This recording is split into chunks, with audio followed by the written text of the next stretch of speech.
बिहार जैसा है कुछ मॉडल लागू करने की योजना है और जेडीयू वाले इसको लेकर काफ़ी खुश हैं। यूपी में भी अगर बिहार मॉडल लागू होगा तो देखिए, शराबबंदी के सब लोग पक्षधर हैं, शराबबंदी के कोई खिलाफ नहीं होते हैं बिहार में भी, लेकिन उसकी जो कार्य प्रणाली है या उस योजना को या उस उद्देश्य को कैसे पूरा किया जाए, इसके लिए जो कार्य पद्धति है वो गलत है। कार्य पद्धति आप अगर ढंग से बनाएंगे तो सिर्फ आप कहते रहें कि शराबबंदी है और खुलेआम शराब लोग पीते रहें, शराब बिकता रहे और उस पर कोई कोर कसर नहीं हो। पुलिस पर आप कहते हैं, पुलिस भी पकड़ाते हैं शराब बेचते हुए, तो ये दोनों चीज़ एक साथ नहीं चलेगी। दोनों के लिए एक उद्देश्य होना होगा और उद्देश्य जब होगा वो समर्पण के साथ होगा। उद्देश्य आपका कुछ रहे, कार्य प्रणाली कुछ रहे और कार्य प्रणाली को पूरा करने का दृष्टि दूसरी रहे, तो इससे उस उद्देश्य को पूर्ति नहीं होती। शराबबंदी तो हमारे देश के राष्ट्रपिता महात्मा गांधी ने कहा था और शराबबंदी उन्होंने कहा था कि अगर मुझे एक दिन भी तानाशाह बना दिया जाए तो मैं सबसे पहले शराबबंदी करूंगा।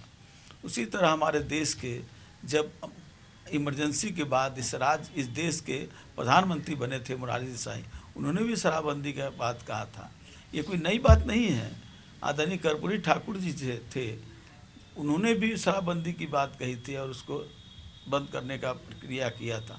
लेकिन अगर वर्तमान सरकार शराबबंदी के प्रति सिर्फ प्रचार के लिए नहीं, उसको सुचारू रूप से चलाने के लिए, तो उनको कार्य पद्धति बनाना चाहिए, सब लोगों के से राय लेना चाहिए, कॉन्फिडेंस में लेना चाहिए और इसको राजनीति का कार्यक्रम न बना करके सामाजिक कार्यक्रम बनाए, राज्य का कार्यक्रम बनाए, राज्य के सभी लोगों का कार्यक्रम बनाए। अगर इसका राजनीतिक फायदा लेना चाहेंगे तो ये सफल नहीं होगा। हम चाहते हैं कि सफल। आप अक्सर कहते भी आए हैं कि दलितों को, शोषितों को उनका और उत्पीड़न हुआ है शराबबंदी के चलते। शराबबंदी के चलते ही नहीं, शराबबंदी तो एक कारण है। दलितों का उत्पीड़न लगातार जारी है। सबसे ज़्यादा रेप दलितों का, बच्चियों का, सबसे ज़्यादा दलितों की हत्या, सबसे ज़्यादा दलितों का अपहरण प्रकाष्ठा है। NCR जो है, नेशनल क्राइम रिपोर्ट है, उसको आप पढ़िए, ये बताएगा। और आज भी आप देखते हैं कि सड़कों पर, मोहल्लों में, टोलों में, गांव में, कहीं चले जाइए, सबसे ज़्यादा दलित उत्पीड़ित हो रहे हैं, दलित उपेक्षित हो रहे हैं, दलित के साथ अपमान हो रहा है। ये सब क्या है? नीतीश सरकार में दलित सुरक्षित नहीं है। आप निश्चित रूप से दलित के लिए सिर्फ योजना बनती है लेकिन योजना का कार्यान्वयन नहीं हो रहा है। मैं पूछता हूँ कि आपने जितनी योजनाएं बनाई हैं, बहुत सारी योजनाएं दलितों के लिए कहा है। दलितों के लिए कहा है कि प्रधानमंत्री आवास योजना, दलितों के लिए कहा है, मानी दलित भी उसमें जुड़े हुए हैं कि आपने उसके लिए प्राथमिकता दी है कि नल जल योजना। आपने कहा है कि दलित उद्यमी योजना आपने चलाया। आप कह रहे हैं कि दलितों को हम पढ़ने के लिए 4 लाख रुपया हम हायर एजुकेशन के लिए देंगे। दलितों को आप आरक्षण की बात करते हैं। दलितों को जो लोग हैं आरक्षित वर्ग के लोग हैं उसको आप प्रमोशन की बात करते हैं। हम पूछना चाहते हैं कितने प्रतिशत आपने अपने पूरे काल में इस योजनाओं का कार्यान्वयन करने का काम किया?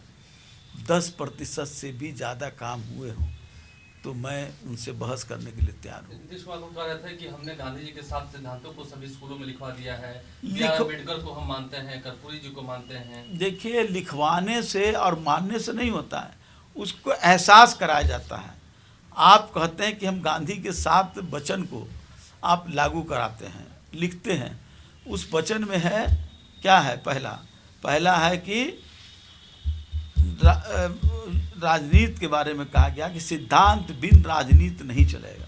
हाँ, माननीय श्री नीतीश कुमार जी, मैं बड़े अदब के साथ, सम्मान के साथ कहना चाहता हूँ, क्या सिद्धांत के साथ वो राजनीति कर रहे हैं? कितने बार पलटी मारे हैं। उनकी राजनीति क्या थी कि हम सामाजिक आंदोलन के उपज थे। वो कहे थे कि हम सामाजिक समरसता लाने का काम करेंगे, हम सांप्रदायिकता के खिलाफ लड़ाई लड़ने का काम करेंगे। किसके साथ चले गए?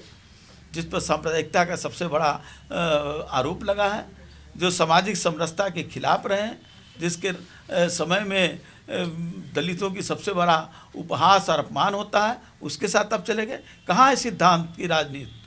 नीतीश कुमार जी ने गांधी की बात कहते हैं, लेकिन ये सिद्धांत बिन राजनीति गांधी ने कहा था, और उसको आत्मसात कहते हैं कि मैं आत्मसात करता हूँ। तो सिद्धांत बिन राजनीति कहाँ हो रही है? एक और सवाल है सर कि होता है स्टेपनी की एक क्षमता होती है, और भारतीय जनता पार्टी ने अपने टायर को हटा करके स्टेपनी बाबू को बैठा दिया।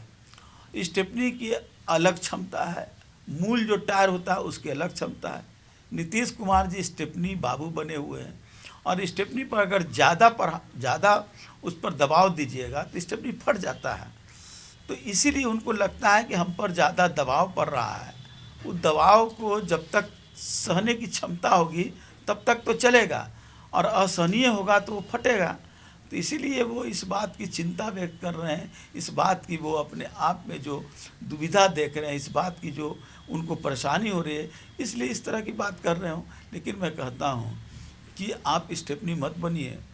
आप अपनी जब कहते हैं कि हम गांधी के विचारों को ले चलते हैं, अम्बेडकर को विचारों को ले चलते हैं, सामाजिक समरसता की बात करते हैं, तो आप अपने सिद्धांत पर अमल में रहिए, सिद्धांतों के साथ समझौता मत कीजिए। सर की यात्रा भी स्थगित होगी क्या? आपको लगता है कार्यक्रम अभी कुछ कहा नहीं जा सकता है, लेकिन हमारे नेता आदरणीय लालू यादव जी की तबीयत बहुत नासार है, इलाज चल रहा है, एम्स में उनको ढंग से इलाज किया जा रहा है।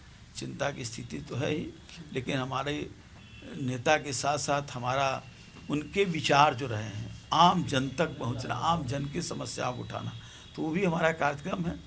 तो उसको कैसे किया जाएगा हम लोग मंथन कर रहे हैं, लेकिन वो भी होगा। और हम अपने नेता के स्वास्थ्य की कामना करते हैं, ईश्वर उनकी स्वास्थ्य को जल्द से जल्द ठीक करे और हम लोग इस काम को करें। अगर आपको हमारा वीडियो पसंद आया हो तो इसे लाइक करें, सब्सक्राइब करें और साथ ही बेल आइकन दबाना ना भूलें।